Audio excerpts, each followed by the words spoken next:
Hello. It is the end of the year. We are days away from 2022. I was telling Sydney, I'm more excited about next year than I have been about any year, really. And I mean, maybe that's always the case, but like this going into 2022 truly feels magical. But I'm using this video today to recap 2021 at a high level. I mean, I started the year with the theme obedience, and I can say that in being obedient, I mean, you know, and it's not 100% of the time, but in being obedient, I learned that I'm an artist first, and I'm an artist in my heart. And I've spent the last few years focused on the entrepreneur in me, the one that needs to grow the business, the one that needs to, hire, the one that needs to market, the one that needs to find clients, the one that needs to put money in the bank. And that puts pressure on my creativity because I don't want to make money or hire people for anything other than to make video content. And in order to make more money, I just really harnessed the entrepreneur in me, and it was great and it has worked out tremendously. But I know that I'm being called to harness and nurture the artist in me, the creative in me, because I started my business as a creative, and as a result, I've really become an excellent entrepreneur. And now I need to tap into the artist in me. I'll do a recap of the year because this year was tough for me mentally, and I mean, it also manifested physically. I started the year in January as a part of a program, as a part of a group coaching program. And of course, it started off great. And I was really excited. I was focused on coaching. I was focused on helping women tell their stories. And, I was helping them use their stories to market their products and services. And it was great.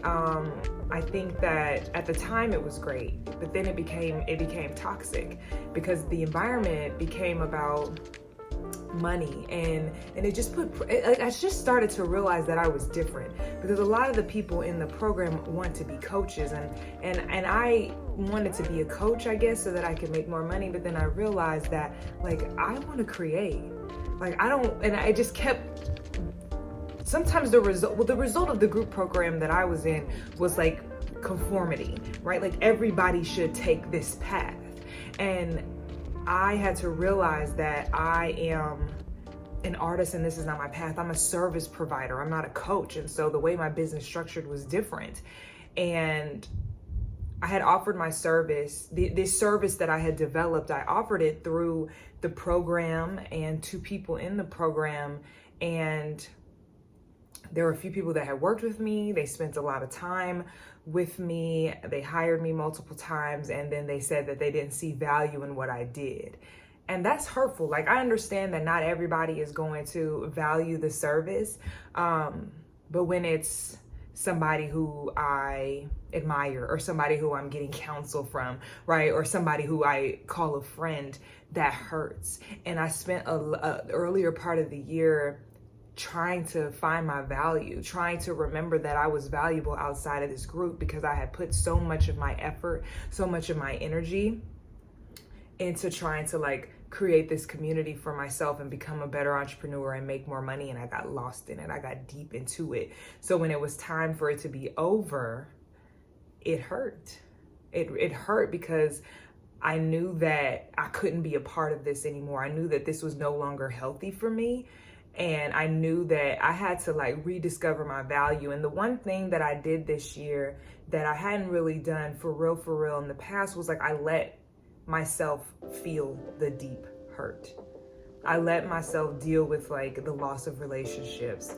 I let myself deal with shame and guilt. And I read through it. I read so many books. I slowed down because I knew that God was repositioning me. So this is January through May. I was having panic attacks. God was really purging me of this energy that I had taken on as a result of being in this group. And I'm thankful for that, because once I got out of the group and got through a lot of the pain, Sydney and I had took a very timely trip to Miami in June, and it was so beautiful just to be on the beach, to be with my partner, and to, just like read. And I was really getting into Layla Delia about vibrating higher daily. And I got to think, like, all right, what is it that I want to do, right? Like, I've tried to be a part of this program. I've tried to coach. I've tried a bunch of things. I've tried to work in television consistently. Like, I've just tried so many things. And I was like, you know what? I'm just going to do what I want to do. Like, I might as well do exactly what I want to do. And I came up with Biz Bestie Showdown. Like, that was the evolution of the journey. It was like, now it's time to make what I want to make, right? Because my value really is in what I'm called to create, not in what somebody has hired me to create. And I'm thankful for everyone who's hired me. I'm thankful that I get to like be a vessel and use my creativity to bring things to life for people. I also know that God is calling me to make very specific things for very specific audiences. And I may not ever meet all of them, and I probably won't, but I knew that Biz Bestie Showdown was a journey that I needed to go on. Like, I needed to make something hard. I needed to make something that somebody didn't hire me for. I needed to invest my own money into what I was doing. And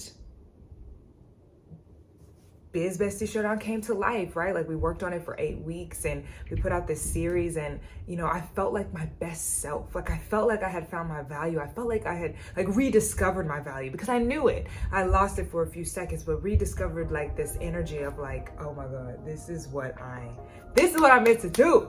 And now Biz Bestie Showdown is like definitely one of the greatest things I've created, and it's helped me with my confidence. Because as soon as we were done, as soon as it had premiered, I'm like, what can I do next? And now I'm really confident in like the things that I'm supposed to make.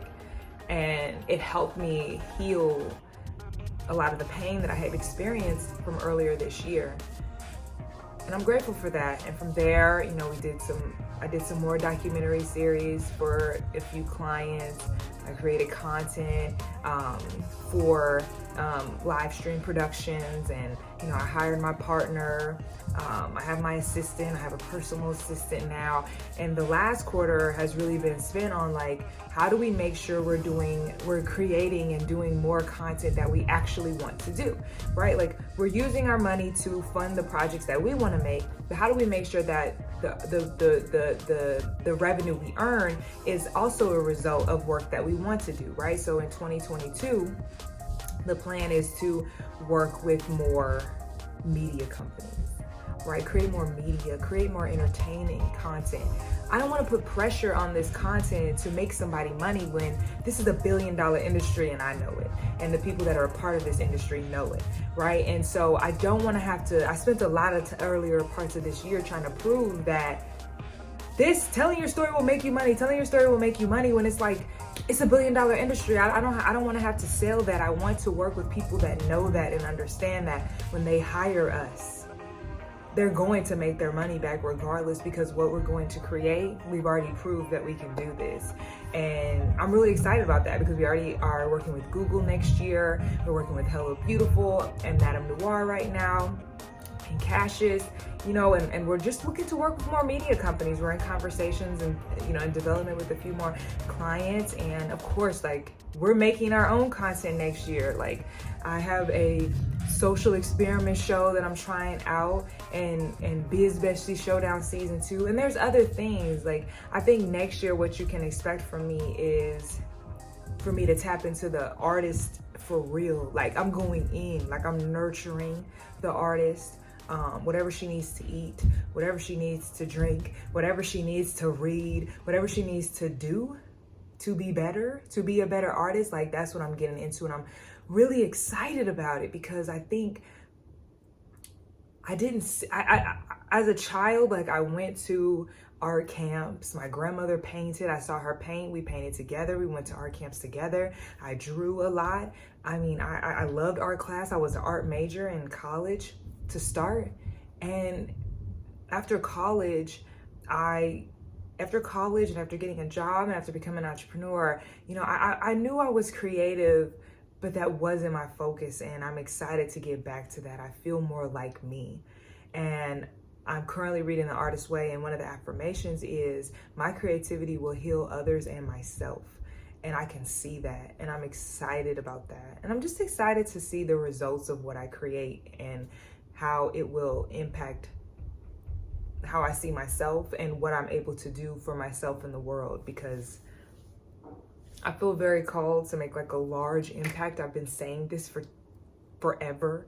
And I know that the way in which I want people to know me is because of the things that I make, because of the things and the ideas that God has given me for me to put out into the world.